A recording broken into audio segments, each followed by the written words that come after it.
Iran और America के बीच में समझौता टिकेगा ही नहीं। इसकी कई वजह हैं, इसके कई कारण हैं और इससे पूरी दुनिया पर असर पड़ने वाला है, इससे पूरी दुनिया प्रभावित होने वाली है। इसलिए इस वीडियो को पूरा आप देखिएगा, पूरा देखने का धैर्य दिखाइएगा। ये मैं इसलिए कह रहा हूं क्योंकि जो 60 दिन का शांति का पीरियड है ईरान और अमेरिका के बीच में, जो बीच बीच में टूट भी रहा है, वो न टिकने के पीछे बहुत सारे कारण हैं। अली खामेनी का फ्यूनरल था और जो लोग 2 मिलियन लोग यानी 20 लाख लोग सड़क पर थे, उनमें से कई ये कह रहे थे कि ट्रंप को मार दो, किल ट्रंप। यही बात वो बेंजामिन नेतन्याहू के लिए कह रहे थे, जो इजराइल के प्रधानमंत्री हैं। उनका यह कहना था कि जिस आदमी की वजह से हमारा सुप्रीम लीडर, हमारा इमाम मारा गया, जिस आदमी ने मरवाया, उस आदमी को जिंदा रहने का कैसे हक है। ट्रंप के लिए बास्टर्ड शब्द इस्तेमाल किया।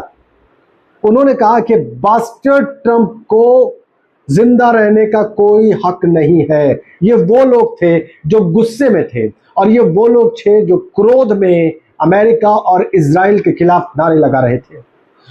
ट्रंप और बेंजामिन नेतन्याहू के पोस्टर्स को अपने पैरों के नीचे रौंद रहे थे। ये वो लोग थे जो अमेरिका और इजराइल से इंतकाम चाहते हैं और ये 2 मिलियन थे जो सड़क पर। आप अंदाजा लगाइए कि अगर इतनी बड़ी तादाद में लोग गुस्से में सड़क पर उतरकर ट्रंप के लिए ऐसी भद्दी गालियां इस्तेमाल करके उसको मारने की बात कह सकते हैं, बेंजामिन नेतन्याहू को मारने की बात कह सकते हैं, तो क्या इनके लीडर्स पर यह दबाव नहीं होगा कि वो अमेरिका से कोई समझौता न करे, जंग जारी रखे और इजराइल और अमेरिका को परेशानी में लाए, इजराइल और अमेरिका को तबाह करे? क्या ये ईरान के उन लीडर्स पर दबाव नहीं होगा जो अमेरिका से बातचीत कर रहे हैं, या जिन्होंने ये सीज फायर का पीरियड तय किया है, या जिनके ऊपर जिम्मेदारी दी गई है कि वो अमेरिका से बात करें?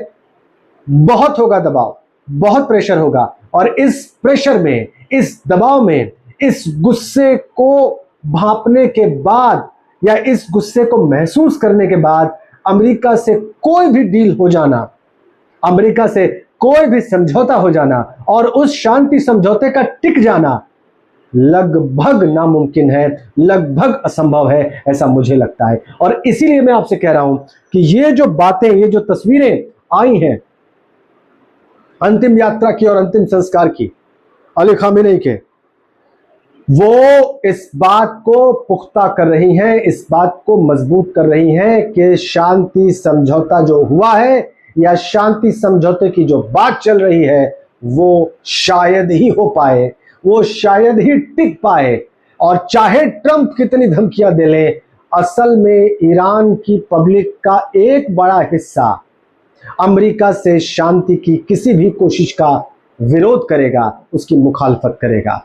इन दृश्यों ने, इन तस्वीरों ने ये तो साफ कर दिया है।